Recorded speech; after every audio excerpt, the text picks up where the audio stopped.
शास्त्री जी का मौत, रहस्य और 65 का पाकिस्तान भारत युद्ध, आज हम इस पर चर्चा करेंगे। शास्त्री जी की मौत कैसे हुई, यह एक बराबर रहस्य बना हुआ है आज तक भी। यह 11 फरवरी सन 1966 की बात है। कजाकिस्तान में ताशकंद एक जगह है जो पहले रूस में ही था। सन 1993 में रूस से अलग होकर के वो अलग देश बन गया है। कैसे इसका जो क्रमवार वर्णन है सुनिए। हमारे भूतपूर्व प्रधानमंत्री श्री जवाहरलाल नेहरू जी 13 मई 1964 को दिवंगत हो गए थे। प्रधानमंत्री की कुर्सी खाली हो गई। गुलजारी नंदा जी को प्रधानमंत्री का चार्ज दिया गया। कांग्रेस वर्किंग कमेटी में विचार विमर्श हुआ और 9 जून सन 1964 को श्री लाल बहादुर शास्त्री जी को प्रधानमंत्री पद दे दिया गया।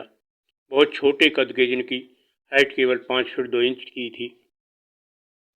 उस समय पाकिस्तान में जुल्फ़िकार अली भुट्टो प्रधानमंत्री थे और अयूब खां वहाँ के जनरल थे।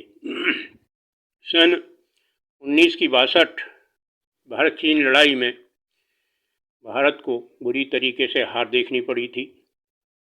उससे उत्साहित होकर के पाकिस्तान ने भारत में हमारी भूमि को दबाने की कोशिश की और उसी के परिणाम स्वरूप सन 65 का युद्ध लड़ा गया।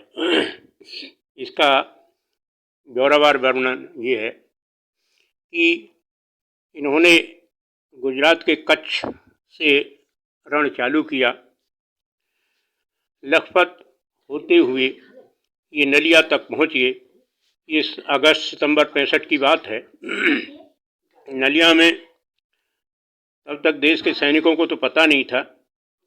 वैसे तो भुज में वहाँ पूरी ब्रिगेड थी, लेकिन तब तक उन्होंने काफ़ी क्षेत्र को दबा लिया था।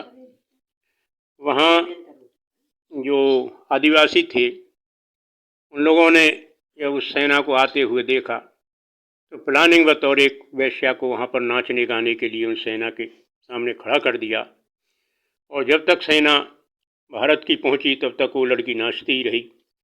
अंत में उसकी बहुत बुरी हालत हो गई नाचते में ही, मगर उसने देश को बचाने में बहुत बड़ा सहयोग दिया था। 25,000 पाकिस्तानी सैनिकों ने एक साथ जब आक्रमण कर दिया, उनके साथ 200 टैंक भी थे। अब्दुल हमीद का नाम आपने सुना होगा।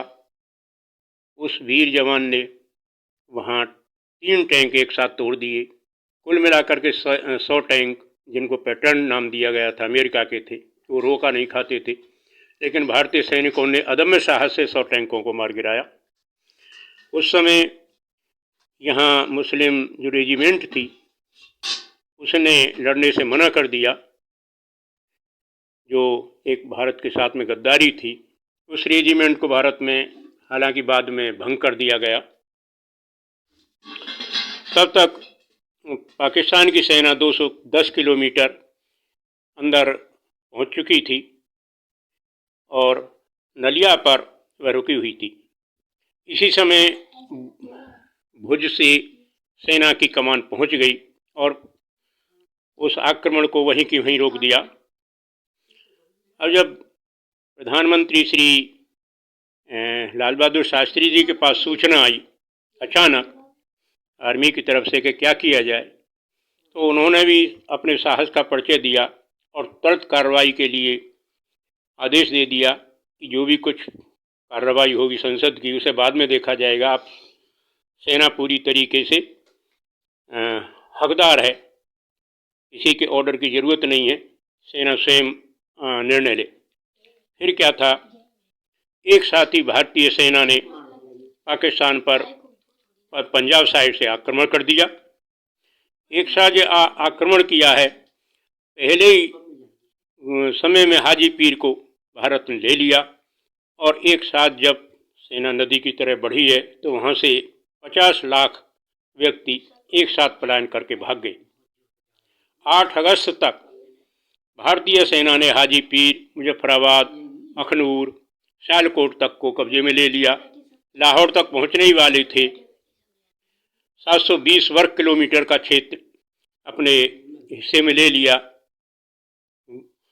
20,000 पाकिस्तानी सैनिकों ने हथियार भी डाल दिए, लेकिन एक साथ ही पाकिस्तान ने संयुक्त राष्ट्र संघ में गुहार लगाई और भारत पर सभी महाशक्तियों का दबाव बना। उस समय दबाव में आ गए और 23 सितंबर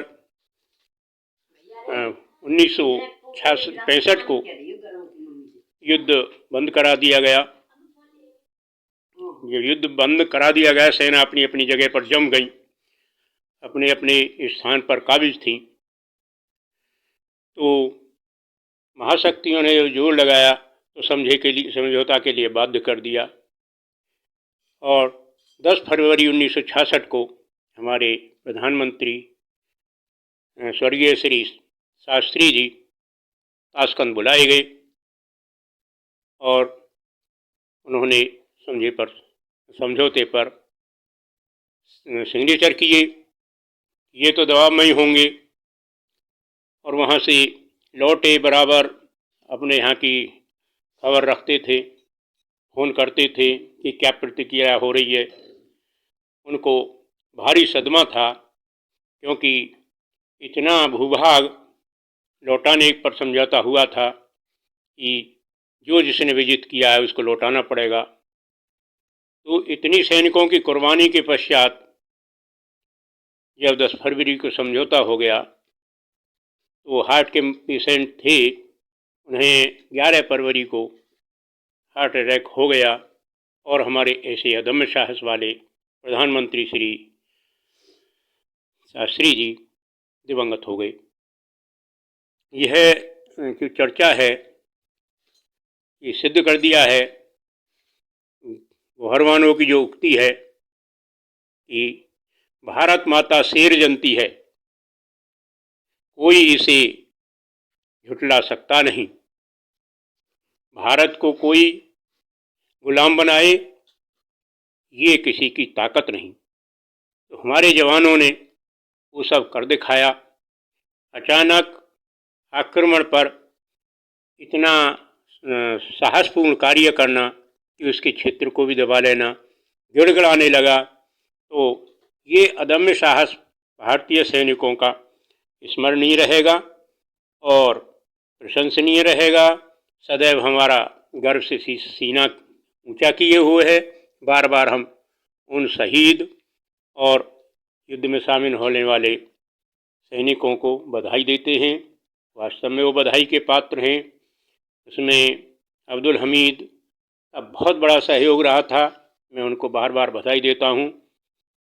हालांकि उस समय जो हमारी मुस्लिम ब्रिगेड थी उसने बहुत गद्दारी की, मगर फिर भी हम धन्यवाद देते हैं कि समय भारत के पक्ष में रहा। धन्यवाद और नमस्कार।